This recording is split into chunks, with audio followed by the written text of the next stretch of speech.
Welcome, I'm Rose Aguilar, and this is your call.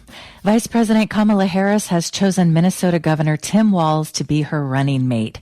Tim Walz was born in West Point, Nebraska, a community of about 3,500 people northwest of Omaha. He joined the Army National Guard and taught social studies in Nebraska. He went to Congress in 2006, where he won in a largely rural southern Minnesota district. Donald Trump won that district by 15 points. Tim Walz served in the House for 12 years. He is currently serving his second term as governor of Minnesota. After Democrats gained control of both legislatures, he signed a slew of progressive policies into law. That includes paid sick leave for nearly all workers. His 2024 education law expands public funding for pre-kindergarten. Minnesota offers free public college tuition for low and middle income families, free breakfast and lunch for all public school students, and stronger protections for workers seeking to unionize. Minnesota also has one of the most progressive tax policies in the country. Here is Governor Tim Walz speaking recently on the recent White Dudes for Harris online event. I'm going to echo that message of hope. My oldest daughter's name is Hope. And that's because my wife and I spent 7 years trying to get pregnant, needed fertility treatments, things like IVF, things that they would ban. And so once again, I keep talking about this idea. You're right. These guys are the anti-freedoms. I grew up in a small town, 400 people, 24 kids in the class, 12 cousins. And I hear J.D. Vance trying to talk about what a small town is. There's one golden rule in a small town. Those of you who are from a small town, mind your own damn business.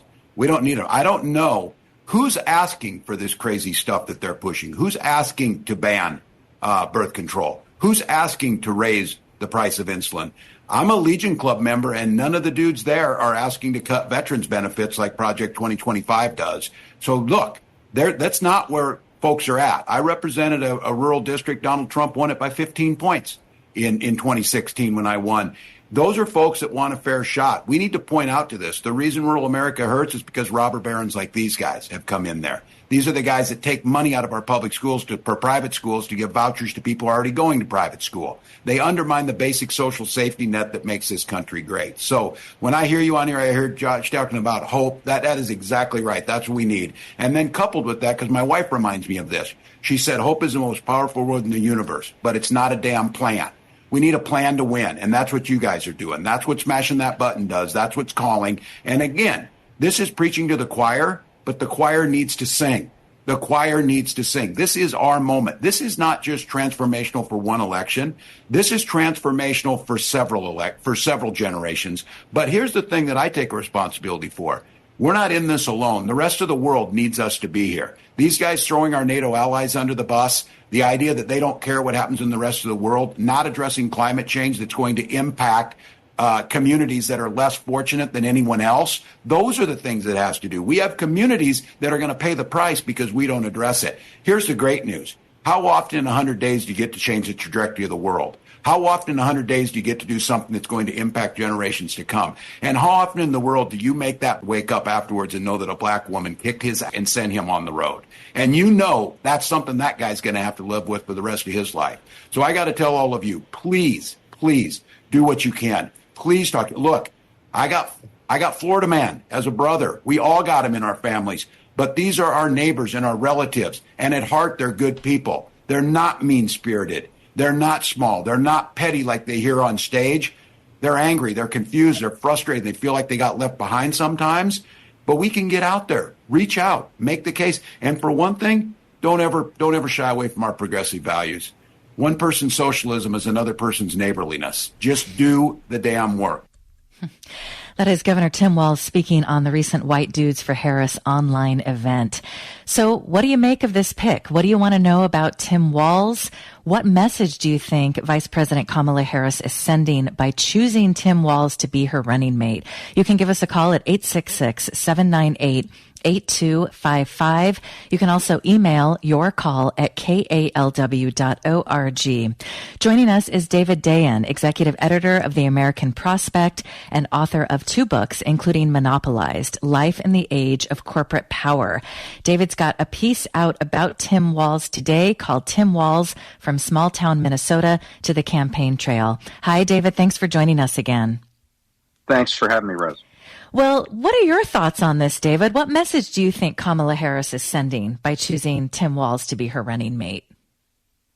Well, obviously, just from that quote, that clip that you just played, Tim Walz is a messaging machine. He turned the entire Democratic messaging operation toward a different trajectory just by using one word, and that word was weird. And he really, unlocked a way to talk about Republicans that was really, really interesting. But I don't think that's the actual reason that Kamala Harris picked Tim Walz. What I say in my piece is that Walz ended up in 2023 in pretty much the same position that, if successful, Kamala Harris will find herself in 2025. He had a very thin majority that he won in the 2022 midterms when Democrats took over the state Senate by 1 vote in Minnesota. He wanted to get a bunch of things done. There was a bunch of pent-up policies that Minnesota hadn't had a trifecta of the state house, state Senate, and the governorship in a while. And despite that very thin majority in the Senate and in the state house, it was pretty thin too. He got done just a raft of policies, and those policies mirror the kinds of things that Kamala Harris has hinted she wants to get done. Most of them are state level versions of the Build Back Better agenda policies that didn't get through in the Inflation Reduction Act. I'm talking about paid family and medical leave. I'm talking about expanding the child tax credit. I'm talking about, adding money for pre-kindergarten, adding money for childcare, long-term care and nursing home investments, early learning scholarships for preschool. All of these things have been part of the Walz agenda in Minnesota over the last 2 years, and he's done it in a really deft way. Being able to keep that coalition together, a very narrow coalition of supporters in the state legislature. I really think that Harris sees that and sees somebody that in governing can be a real partner to get the kind of things done that she wants to get done. Can you talk more about this, David? Because I think a lot of people are getting a crash course on Minnesota politics. And it's so interesting. I know you live in California, coming from a state with a super majority. The Democrats have a super majority here in California. But even they have not done some of the things that the Democrats in Minnesota have done.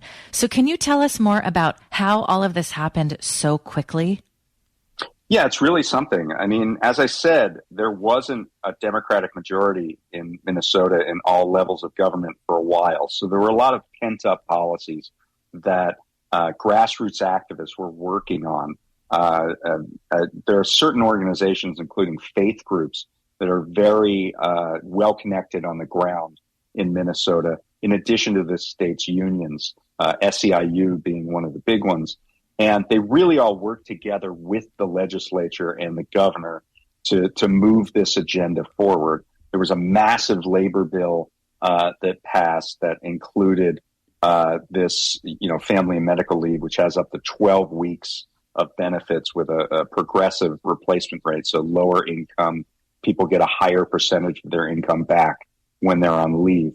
And there are a host of other bills that, I could probably not take up enough time on your show to come up with all the things that passed in the first year that they had this trifecta. They passed a massive right to repair law so people could repair the equipment they bought and not be worried about proprietary restrictions by electronics companies. They passed a ban on non-compete agreements that lock people into jobs. And, we actually have a ban on that here in California, but this was one of the first in the country since, in the last few years to just ban non-compete agreements entirely because they put downward pressure on wages. They prevent you from going to somebody else in the same field as a worker. They passed a law that, they passed a massive expansion of reproductive rights. Mm-hmm. They passed just a host of other laws. It was just an incredible surge that happened. And a lot of it was because of this tight connection between the grassroots and state legislators and the governor's office in that state. The one I would really highlight is a free school meals law that's universal. It's not just for low-income students. Previously, Minnesota had a system where families had to attest to a certain income level. They had to sign up for a reimbursement plan to get free meals. And Walz changed that and said, well, we want to make this universal. And what he said was, and I'm quoting here, "This is the assurance that no one falls through the cracks because a busy parent didn't fill out a form." That is a mentality about universal benefits, things that we all pay for and we all get, that is really powerful. And we haven't seen it that much on the federal level. Often we have these mean-tested programs. They have this tax on your time where you have to figure out how to attest to your income level, et cetera. And I think that's going to be critical when we figure out these care economy agenda items like childcare, like early childhood education, like paid family medical leave, and like the investments in long-term care. Figuring out whether or not they're going to be universal is a big thing. And I think Walz had the values-based argument there that I thought was really interesting and will be really critical to those future deliberations to the extent that he's involved in the governing aspect. A lot of people first got to know Tim Walz when he signed the universal free lunch legislation, because he did it surrounded by a number of young girls. And he signed the bill and they were all clapping and then they gave him big hugs. And it's so interesting, David, because in a wealthy country like the United States, we should have universal free lunch nationwide, but we don't. Now, we did have it under COVID, and then it was taken away. It was just so cruel. And so I think people are just so excited, to be honest, because things are so mean and ugly and dark. And here's a guy who is ensuring that every child has access to food, regardless of their income, when some kids go into debt. Yeah, they did a summer EBT program in Minnesota as well, because obviously when the schools go out and you're on summer vacation, those opportunities for free breakfast and lunch go away. So they put together this program in Minnesota to ensure that kids didn't go hungry in the summer rather than when they go back to school in the fall. I think the key here is that Walz, when he entered politics, running for the House in 2006, he came out of Wellstone Action. Wellstone Action is named for the late Paul Wellstone, who was a great senator, two-term senator from Minnesota, who tragically died in a plane accident. And his signature line, like his signature slogan, was politics is about improving people's lives. And he put a laser focus on that. And I think Walz comes out of that tradition. He also comes out of the tradition of another former Minnesota senator, Hubert Humphrey, who was also a vice president. The happy warrior, the idea that there is room for sunniness in politics, which you just referred to, I think is all about what Walz presents as a political candidate. And so the combination of Humphrey Wellstone and that Democratic Farmer Labor Party in Minnesota, which really is about getting things done, I think is critical to understanding him as a candidate. That is so interesting. I had no idea he came out of Wellstone Action. And we heard in that clip Tim Walz say, don't ever shy away from our progressive values. One person's socialism is another person's neighborliness. David, again, right. I think this is why people are going crazy on social media, because the Democrats run from these words, socialism. You know, the sort of powerful corporate wing of the Democratic Party does everything they can to make sure that Bernie Sanders does not become the candidate. They don't talk like this. So it's a really interesting moment right now. What else do you make of it? Yeah, I agree. This is the first candidate on a Democratic ticket who was not a lawyer since 1980. So for over 40 years, we have had the politics of lawyerly legalism in the Democratic Party. And we, some would say that we've lost sight a little bit in talking the language of efficiency and talking the language that connects with neoliberalism. We've lost sight a little bit of this basic idea that we take care of our people, that we have this ability. If we have this ability to make progress, we take it. Tim Walz was not in his 6 terms in the House, which I think is going to help, by the way, because he knows all those longtime House members and he has a connection with them, and that's going to help in governing as well. But he was a frontliner, and what I mean by that is that he was in a swing district where he had to really care about what he voted for. He had a lot of conservatives in his district. It was a rural district, and he wasn't especially the most, liberal left person in the House of Representatives. But what he didn't do was sell out those progressive values.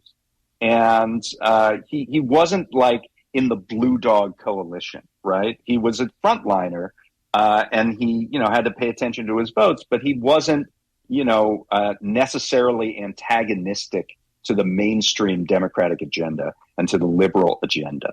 And I think that served him really well in coming up with the ways in which he sells these policies, because he was not selling it to downtown, San Francisco or downtown New York. He was selling it to a rural district in rural Minnesota. And so he understands how to project these policies that are basically common sense. Nobody should go hungry in America. If you have a job, you should be able to have a job that pays the bills, et cetera, et cetera.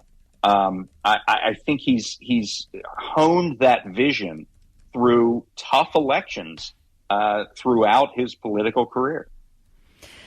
Today we're talking about Tim Walz, the choice for VP with Kamala Harris, and we're joined by David Dayen, executive editor of The American Prospect and author of Monopolized: Life in the Age of Corporate Power. Let's hear from Barry in Santa Cruz. Hi, Barry. Welcome to the show. Well, thank you for taking my call. I'm a first-time caller. I would like to make a comment, basically, and get your response from your great guest from the American Prospect. My comment is that I'm hoping that with the Harris-Walz ticket, that the hardline progressives, and especially the third-party progressives within that kind of movement, change their minds. I'm talking about people like Medea Benjamin of Code Pink, who speaks for a lot of the progressive activists who say that they're not going to vote Democrat. They're not going to vote for Biden. And because he's a criminal, because of the genocide in Gaza. I hope they change their mind, because I find their position totally irrational. If they think that Biden is bad when it comes to Israel and the American policy toward Israel, wait till Trump gets in. Buddy with Netanyahu. So I don't understand their logic, if you can call it that. Well, Barry, thank you so much for your call. We'd love to hear from first-time callers. Great to hear from you. I'm really glad you brought this up. We're going to get David to respond in a minute. I was really curious about Tim Walz and where he stands on this issue because I haven't heard much from him, but I did find a clip. So Tim Walz was asked about the uncommitted vote on CNN. The uncommitted movement is demanding an immediate permanent ceasefire, an arms embargo, and an end to the siege on Gaza.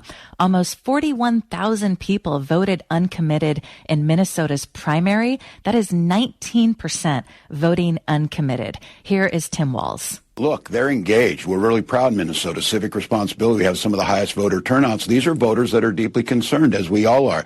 The situation in Gaza is intolerable. And I think trying to find a solution, a lasting two-state solution, certainly the president's move towards humanitarian aid and asking us to get to a ceasefire, that's what they're asking to be heard. And that's what they should be doing. We've gone through this before, and we know that now we make sure we've got 8 months. We start bringing these folks back in. We listen to what they're saying. That's a healthy thing that's happening here. But I would note that that the former president lost twice as many votes here in Minnesota to Nikki Haley. And I've seen some of these exit polls out of North Carolina and others. 80% of folks said they're not voting for him who voted for Nikki Haley. We'll get these folks back. I think it's take them seriously. Their message is clear that they think this is an intolerable situation and that we can do more. And I think the president's hearing that. That is Tim Walz on CNN. David, what are your thoughts on this and the question that Barry raises? Well, I mean, I think obviously there was this perception that the sort of runner-up in this Veep stakes, Josh Shapiro, would be more divisive on this particular issue to the people who really care about it. I think Shapiro and Walz's positions aren't probably as disparate as you might think, but I think by that clip, Walz is showing a willingness to listen to people, and I think that's almost new in politics on the Democratic side with respect to this issue. So I think that's a positive step. I don't know if this signals winning back some of those votes. I think the interests of people like Medea Benjamin is for us to end this war in Gaza and end our support for it. And I don't think what people's position, sort of their affect or their show of compassion, I don't think that's going to completely seal the deal for them. They want to see a halt to U.S. involvement in terms of providing military armaments. And until that time, I don't think that they're going to be particularly interested. There are certainly some hardliners out there. I think there are some people who think that this could be a hopeful sign in that direction eventually, and that they're willing to give the benefit of the doubt.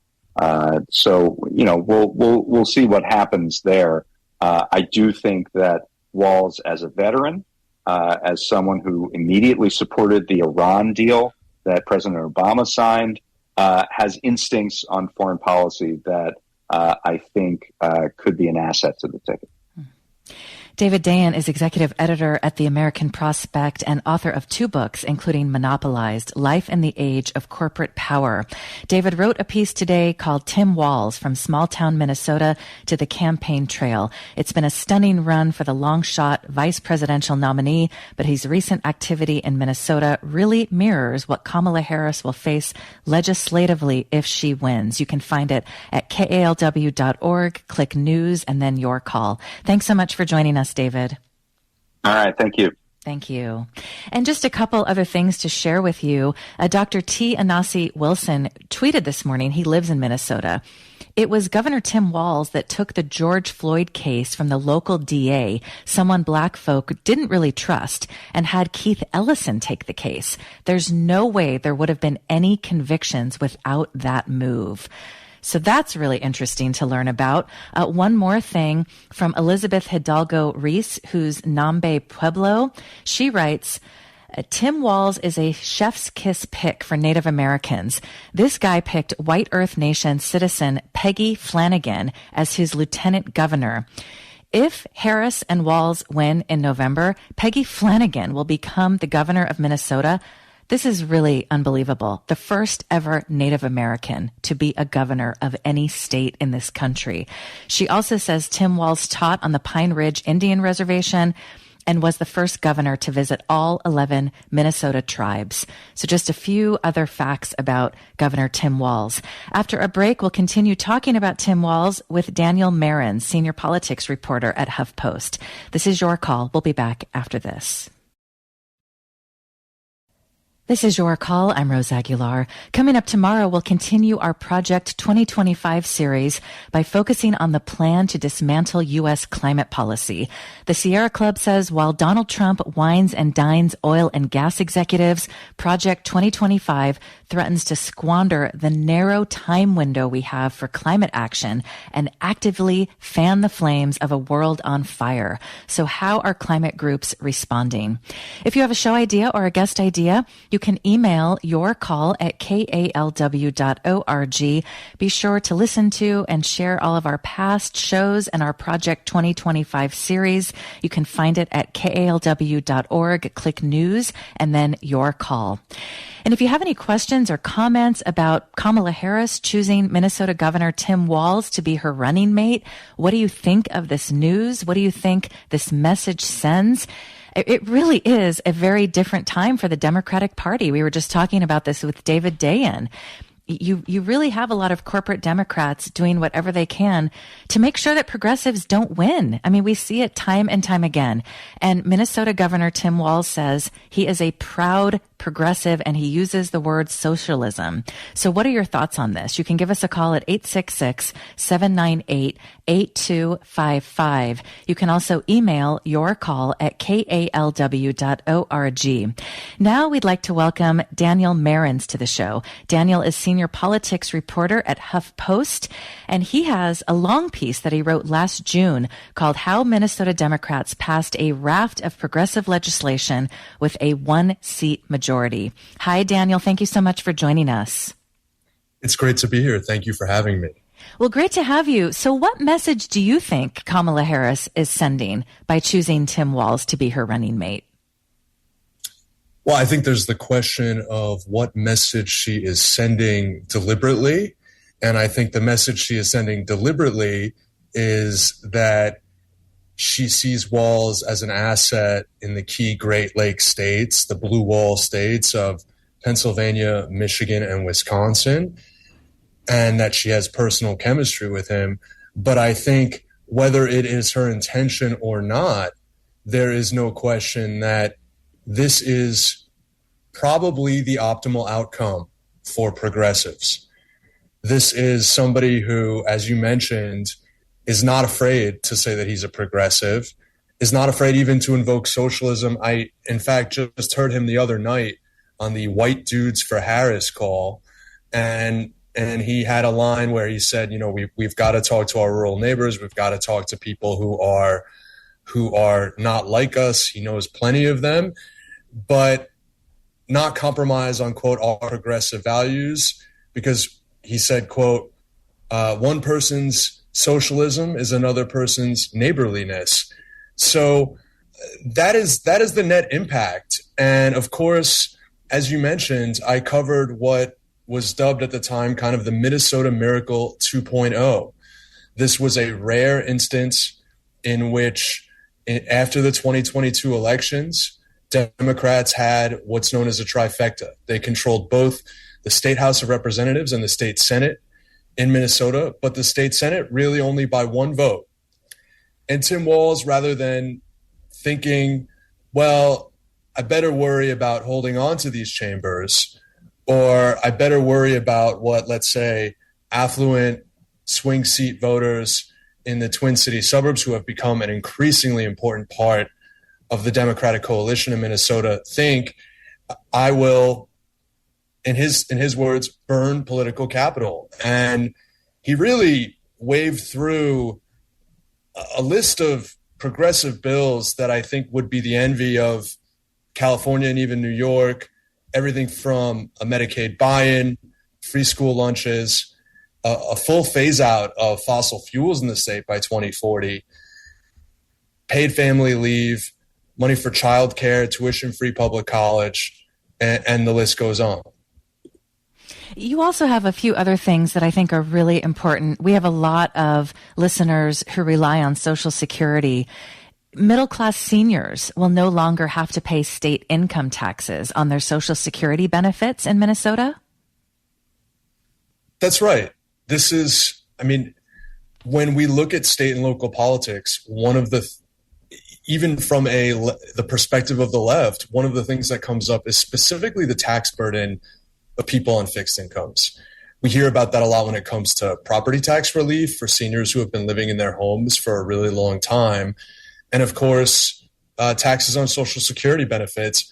Obviously, the bigger burden is the federal income tax burden on Social Security benefits, which has been sort of an issue that people in both parties have picked up for some time, but this was something that was within his power to deliver for people on fixed incomes. And I imagine it's quite popular. A lot of the Republicans I spoke to for that story are not exactly sure how to go about undoing some of these accomplishments because they recognize that they're popular. It seems as though the types of things that might be the lower hanging fruit for Republicans in Minnesota to try to overturn would be his extremely ambitious green energy transition, which they can sort of argue might lead to higher consumer prices. One more thing on taxes.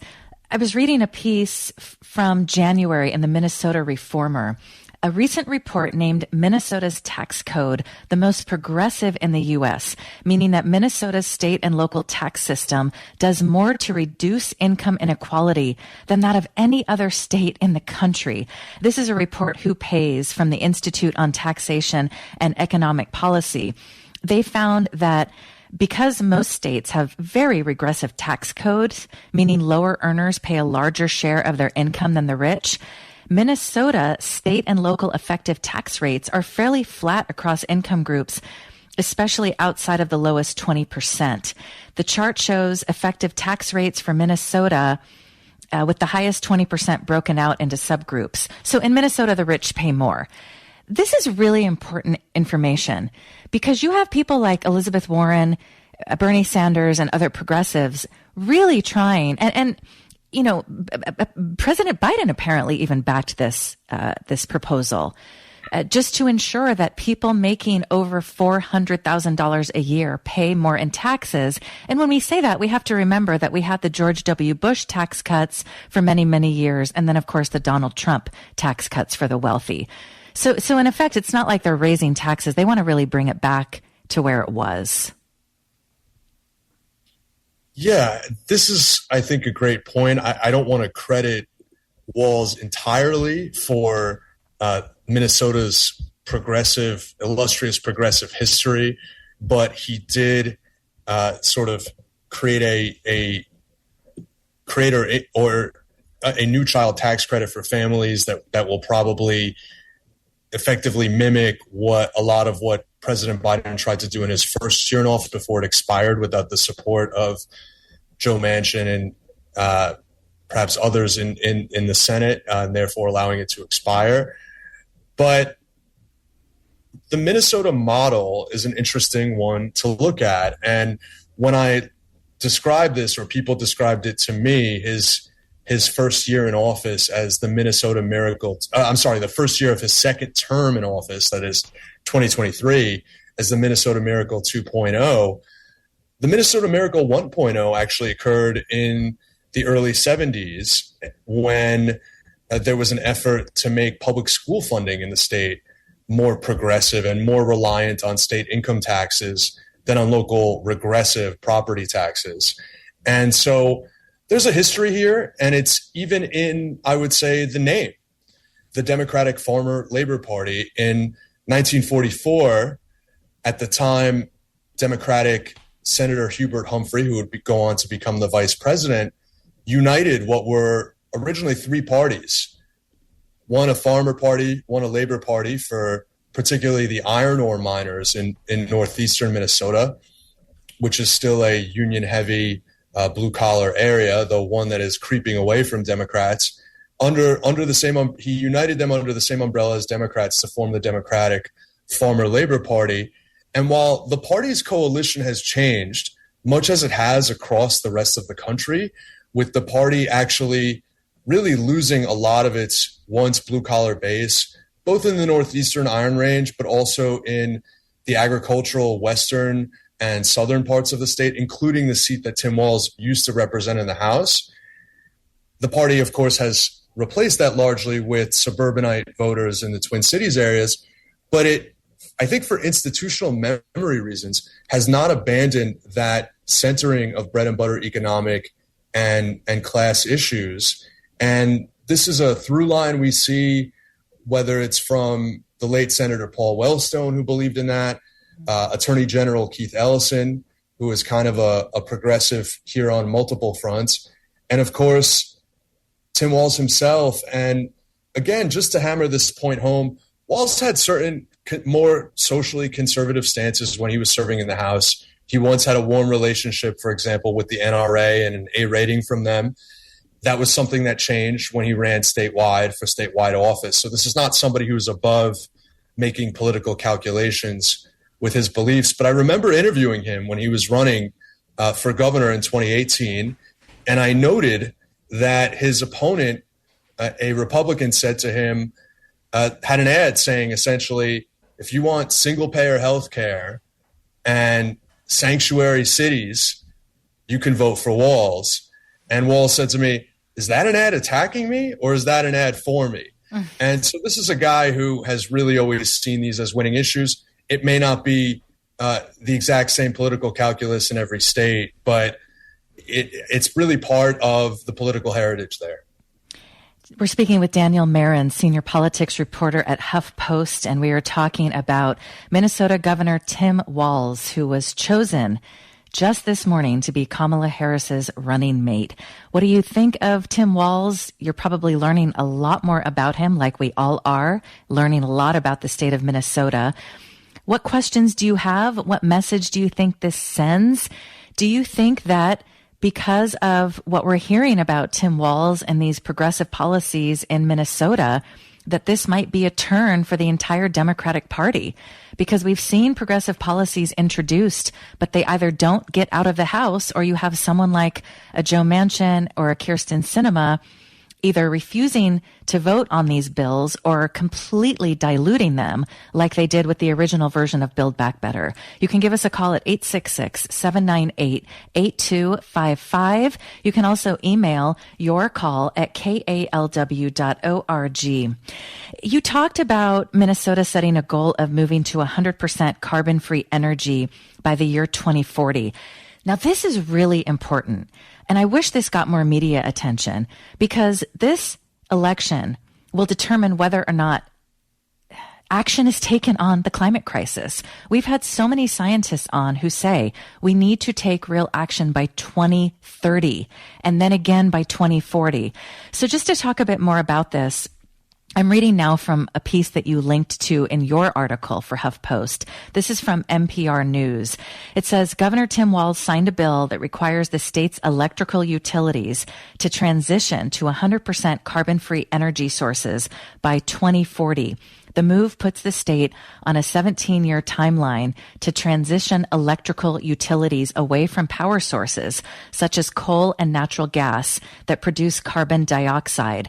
So this is really important. I mean, I know that we're going to be learning a lot about Kamala Harris in the next, couple of months and where she stands on these issues.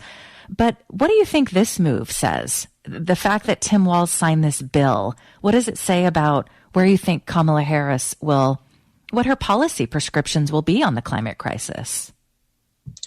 Well, I want to be careful to not overinterpret here. Obviously, Kamala Harris has selected Tim Walz as her running mate for both personal chemistry reasons and political reasons. I do not know what this says about exactly how she plans to tackle this issue. But what I can say is that where, let's say in 2008, when Barack Obama was selecting a running mate, or even in 2016, when Hillary Clinton was selecting a running mate, this position would have been seen as a political liability. The Democratic Party's coalition has changed in certain ways, and the public's views on climate change and renewable energy have also changed more broadly, such that this is not the instantaneous sort of political death knell that it might have been 10 or 15 years ago. And we know that in particular because it hasn't really been the heart of how Trump is going after Walz already. I want to make sure to pull from here just an example of what Republicans' messaging is on this.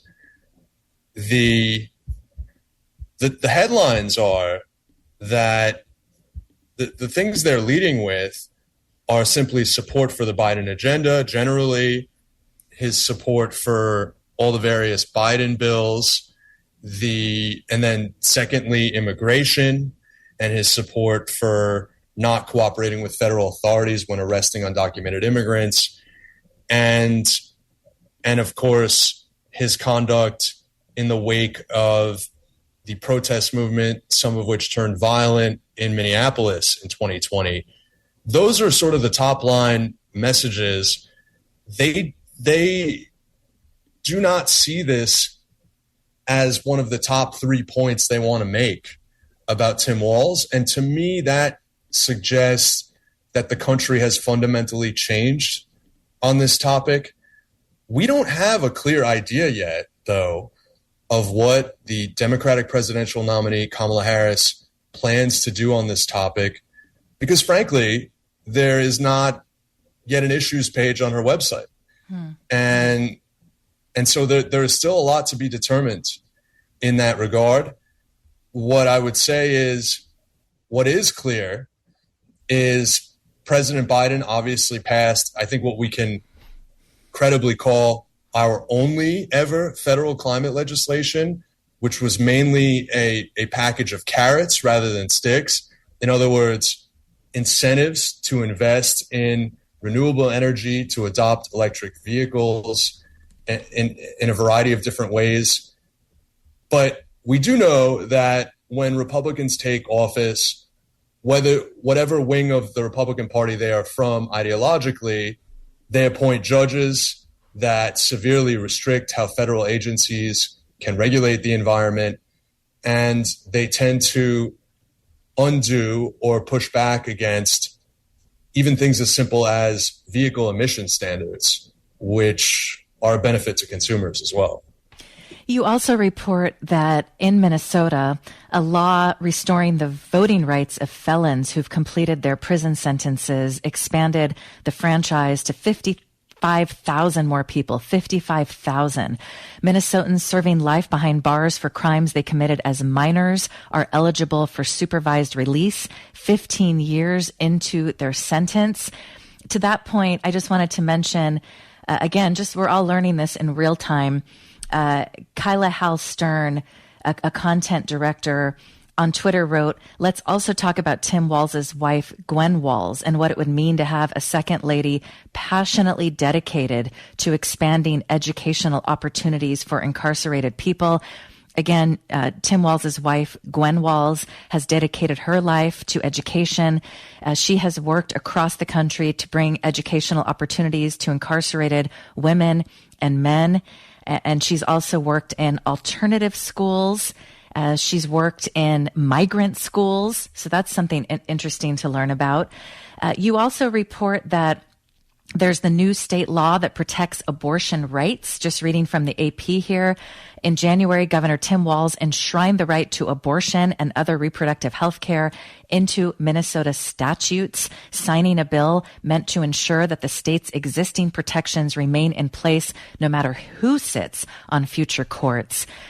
There's also recreational marijuana is legal. There's just so much here to talk about.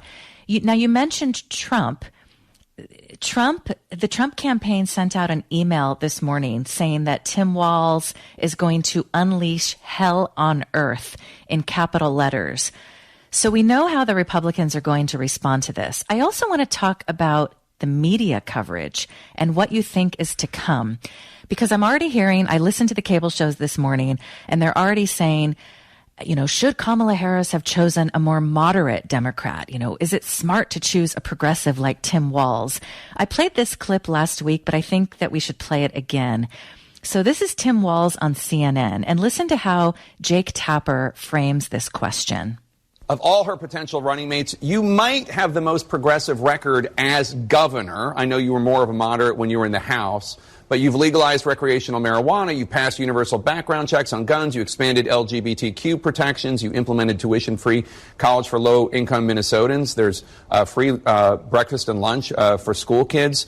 Do you think your record is an asset to the ticket, or would it risk fueling Trump's attacks as you being a big government liberal? What a monster. Kids are eating and having full bellies so they can go learn, and women are making their own health care decisions. And we're a top 5 business state, and we also rank in the top 3 of happiness. Look, they're going to label whatever they're going to label. He's going to roll it out, mispronounce names, to try and make the case. The fact of the matter is, where you see the policies that Vice President Harris was a part of making, Democratic governors across the country executed those policies, and quality of life is higher, the economies are better, all of those things. Educational attainment is better. So, yeah, my kids are going to eat here, and you're going to have a chance to go to college, and you're going to have an opportunity to live where we're working on reducing carbon emissions. Oh, and by the way, you're going to have personal incomes that are higher, and you're going to have health insurance. So if that's where they want to label me, I'm more than happy to take the label.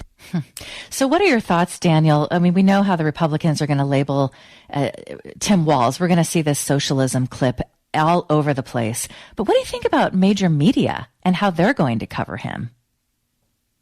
And the Harris-Walz ticket overall? It's a good question. I think,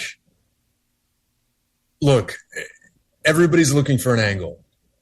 And when you are running a cable TV channel, you have a need for constant content. And I think that the story of the past 2 weeks was a mix of 2 different things in the quote-unquote Veep stakes, the contest for who Harris would select as their vice presidential nominee.